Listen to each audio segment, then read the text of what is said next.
What's good, everybody? Jockey Nerd here, and today I just wanted to talk a little bit about motivation. What motivates me? I'll give you a story about somebody who I helped a lot and how she kept her motivation up throughout the entire process of getting better, and how you could stay motivated because motivation is the number one thing that stops people from going to the gym. All right, so I was talking to my supervisor a few weeks ago about motivation and what motivates us to go to the gym every day and keep track of our nutrition and just stay on top of everything we need to be the best versions of ourselves. And we came to the conclusion that me and her, we really don't need to motivate ourselves to go to the gym. And it's just because it's the lifestyle we chose and we love this lifestyle. I mean, I have two parts of my life. I love anime, video games, and then I love the gym, working out, nutrition, weighing my food, keeping track of all my daily nutrition, progressing in my 1 rep maxes. I mean, it's one of the greatest feelings to see progression in the gym. And what I realized after that conversation, that it's not that I don't need motivation, is that there's motivation that I just didn't realize. So, as you can see, I'm a personal trainer here at Penn State, and my motivation is my clients and my friends and my family. I practice what I preach. So, I'm not going to tell somebody to go do 12 stadium steps or go do 4 sets of 10 to 12 on the bench press or hit training without actually doing it myself first, so I know how everybody feels. And every time I don't feel like going to the gym or I see, I don't know, I don't really eat sweets anymore, but every time I see, like, cookies are my weakness, all right?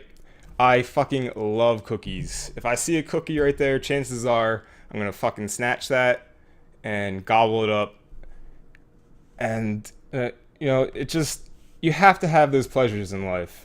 I think about how my clients would feel and what my family and friends would say, because I'm always harping on them to get to the gym, to exercise.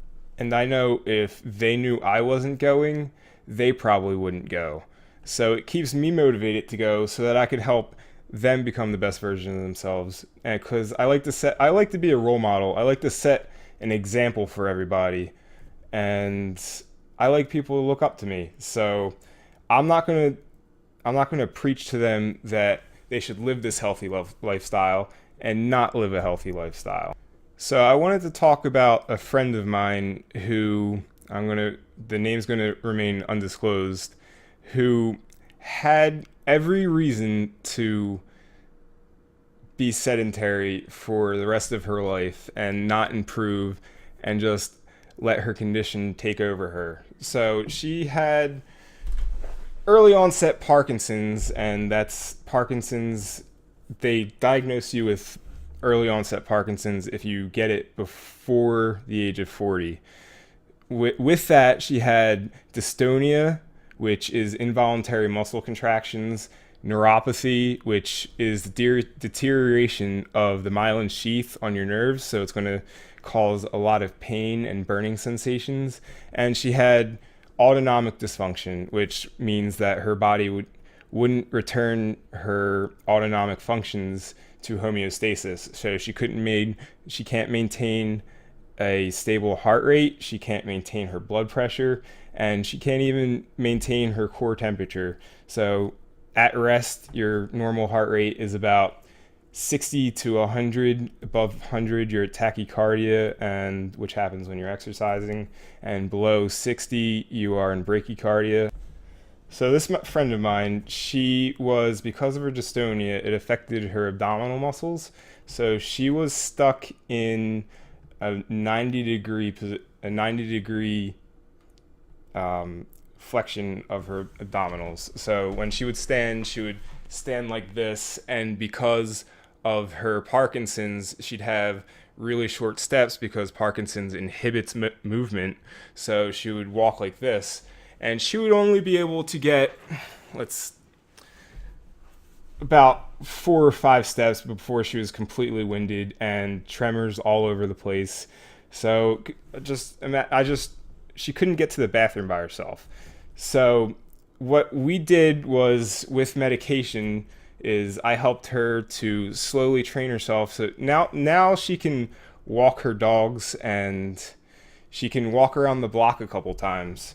But her main motivation, because I keep talking about accountability, I know it's the first time I said this, but to keep motivated, the best thing to do is to have accountability. So accountability means to tell a friend or a family who you know is going to take your goals seriously.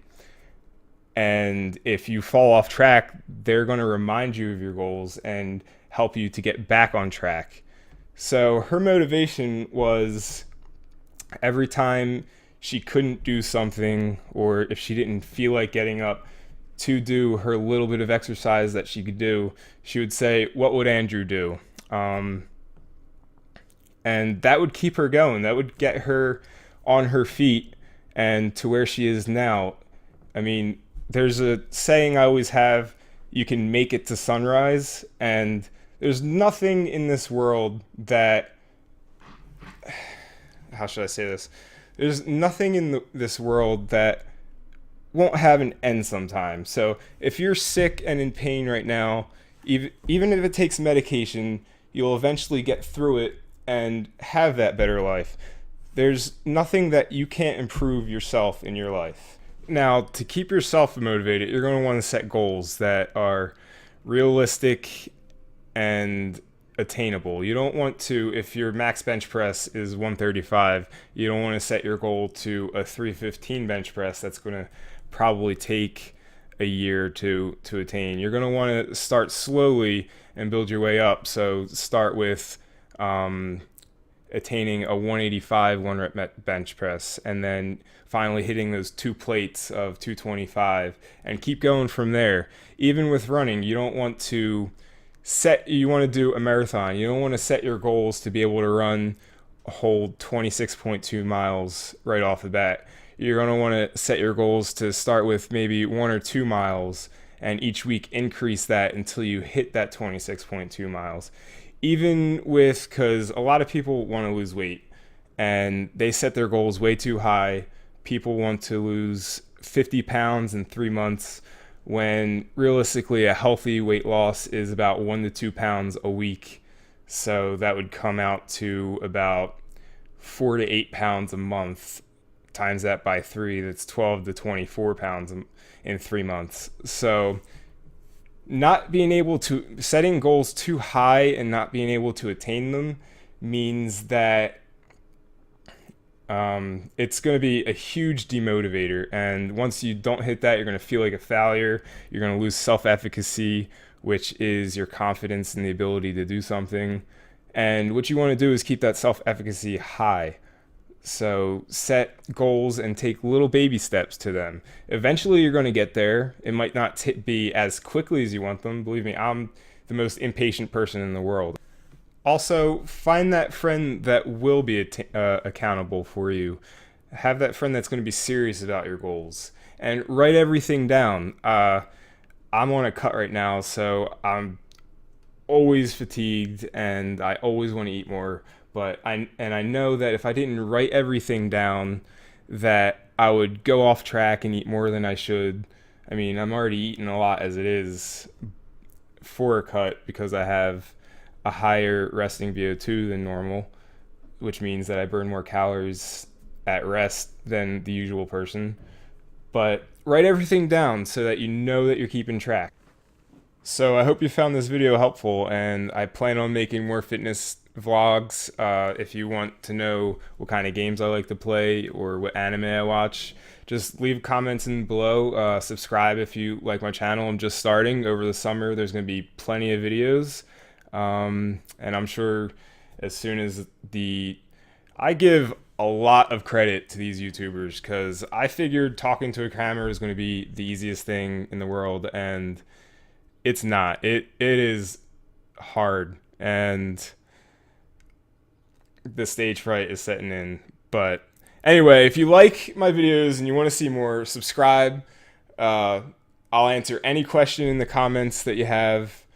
So I'll put my Twitter in the description box. Follow me, and you'll see plenty more of me from now on.